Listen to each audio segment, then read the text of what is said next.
welcome to this week's Weird Wednesday. I'm joined today with Sarah from Girls That Scuba, who's stepping in for Sean. In today's show, we're going to be talking about a sleepy crocodile, robot fish, and plenty of other stories. So let's dive straight into the news. So sleeping with crocodiles. A farmer in northern India awoke to a rather unusual bunkmate after being woken in the middle of the night. So Har Prasad was sleeping in his cot on the veranda of his house when he was woken by dogs barking at 12 a.m. Now normally when my dog barks at 12 a.m. I just shout at him. But they wouldn't stop. So he shone a torch on them just to kind of see what was going on and what they were barking at. Turns out they were barking at him. So that kind of confused him. He started looking around, looked under his bed, where he noticed a 5-foot-long crocodile chilling out under his bed. Like, how did that get there? It was either there when he first got in, or it just crawled Which is even under. worse. I don't know which is worse. So he kept his cool by screaming for help, and That's not keeping the cool.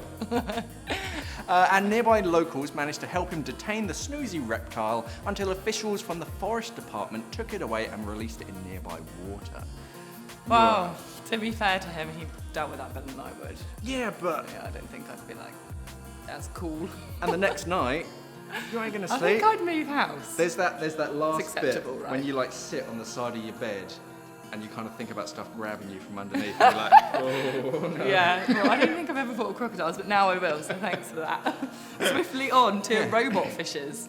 So Swiss scientists have managed to create a tiny robotic fish that has fooled other fish into thinking it's one of their own.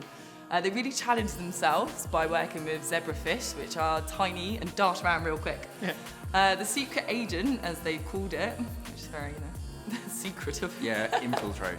Has managed to infiltrate a school of fish mimicking movement. Yeah. This was a huge upgrade from their previous project working with cockroaches.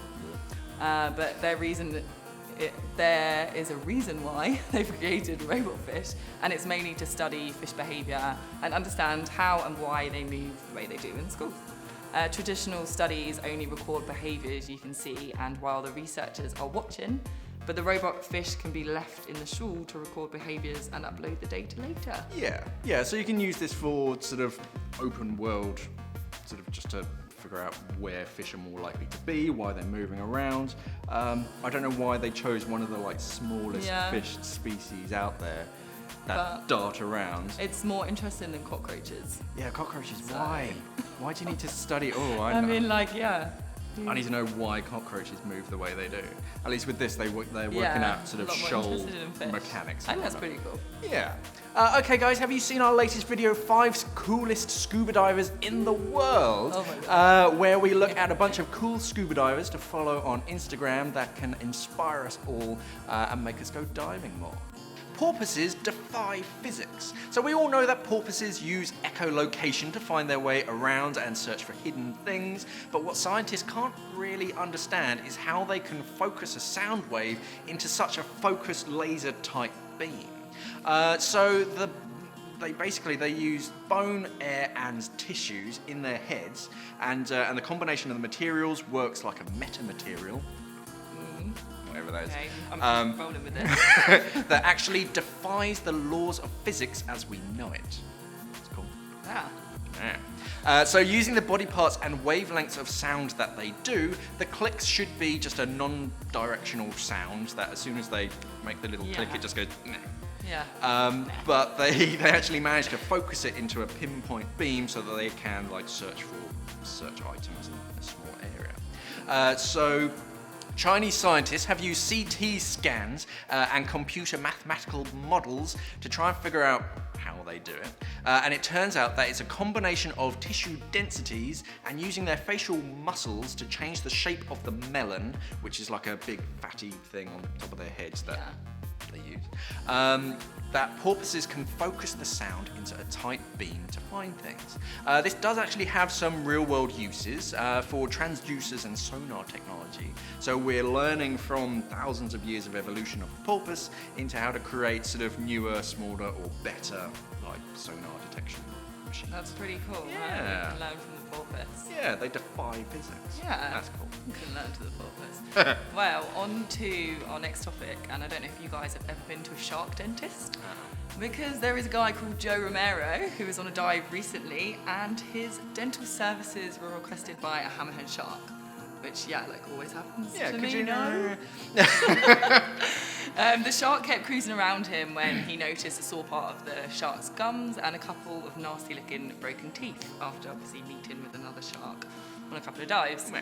So when the shark kept getting Can't squirrel monkey. closer, he managed to slow it down and chill it out by massaging its snout.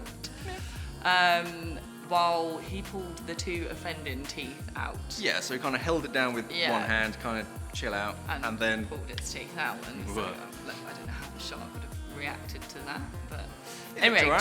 Joe is a filmmaker and a lifelong shark advocate, but does not advise anyone else to try this out unless you have plenty of experience with sharks, which is not usually on your CV. no, yes, previous experience. Sharks. Maybe don't try that out. Pulling shark teeth. The encounter actually happened back in 2015, but he never released the images until the other day. After he pulled the tooth from the shark, he was much more active and relieved. So That's nice. Good job, Joe. Yeah, there's a lot of that where I saw a quick clip online recently, and it was like a whale shark, and it had netting all caught around Yeah. it, and they just cruise around divers and like, could you? Yeah, help? they're like situation. So animals are learning to use us, it seems. Some might say control us. So that's it for this week. We want to say a massive thank you to Sarah for joining us. Thanks, guys. Check out her sort of website. Yeah, we have a community for women who scuba dive to encourage more and more women to get into it. Yeah. Have a great rest of the week, guys, and we'll see you next week for Scuba Tube. Thanks for watching and safe diving. Bye. Swish. Nice.